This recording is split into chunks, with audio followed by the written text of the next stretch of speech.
আসসালামু আলাইকুম, কেমন আছেন সবাই? আজকে আবার একটা নতুন ভিডিও নিয়ে অনেক দিন পরে।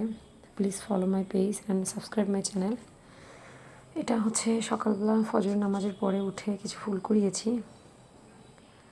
আর এই যে আমাদের পুকুর, আজকে এখানে গোসল করার প্ল্যান আছে, করবো ইনশাআল্লাহ দুপুরবেলায়।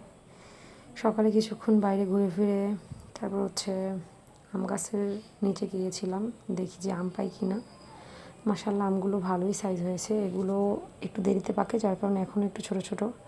আমরুপালিগুলোও ভালো বড় হয়েছে, মাশাআল্লাহ ভালোই আম হয়েছে। তিনটা গাছে আম হয়েছে মোটামুটি ভালোই। আর একটা আম কুড়িয়ে পেয়েছি, আর দেখি একটা টমেটো পেকে আছে, ওগুলো নিয়েছি। তারপরে এসে সকালে বাবুর নাস্তা বানিয়ে বাবুকে খাইয়ে তারপরে আজকে রান্নার দায়িত্ব আমার পড়ছে। আমাদের বাসায় হচ্ছে আমি থাকা অবস্থায় বিরিয়ানি বা কোনো মানে স্পেশাল কিছু রান্না হলে ওটা আমি রান্না করি, আম্মুদের আর কি খাওয়াই রান্না করে। তো এই যে সব ধরনের মশলা, বাটা মশলা এগুলো সব দিয়ে হচ্ছে মাংসটা ম্যারিনেশন করে কিছুক্ষণ রেখে দিব। তারপরে গরম মশলা আর তেল দিয়ে একবারে মাংসটা বসিয়ে দিচ্ছি।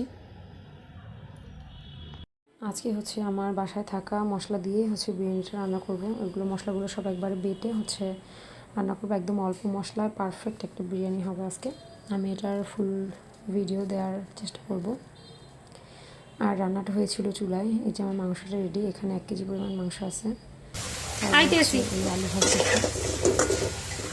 এটা আমার একটা ফেভারিট পার্ট, আলুটা বিরিয়ানিতে। তারপরে লাস্টে হচ্ছে ঘি দিয়ে দমে দিয়ে রাখবো।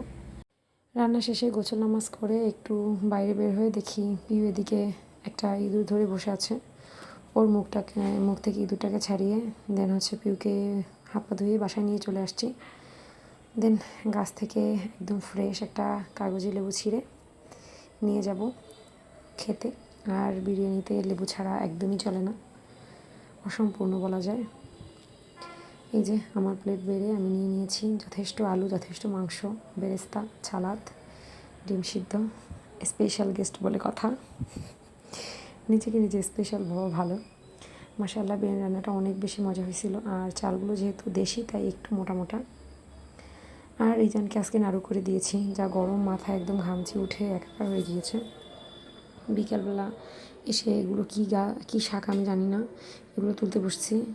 খাবো না মনে হয়, কিন্তু তারপরও শাক তুলতে আমার ভালো লাগে। এই সময় আমাদের এদিকে অনেক হাইসা শাক হয়, বাট ওই শাকটা এবার নাই।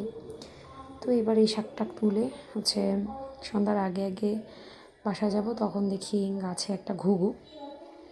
এই এই জায়গাটা থেকেই আমি গত 8 বছর আগে একটা ঘুঘু পেয়েছিলাম, 2টা ঘুঘুর বাচ্চা পেলে পুষে ওদের অনেক বড় করছিলাম, বাট লাস্টে ছেড়ে দিছি।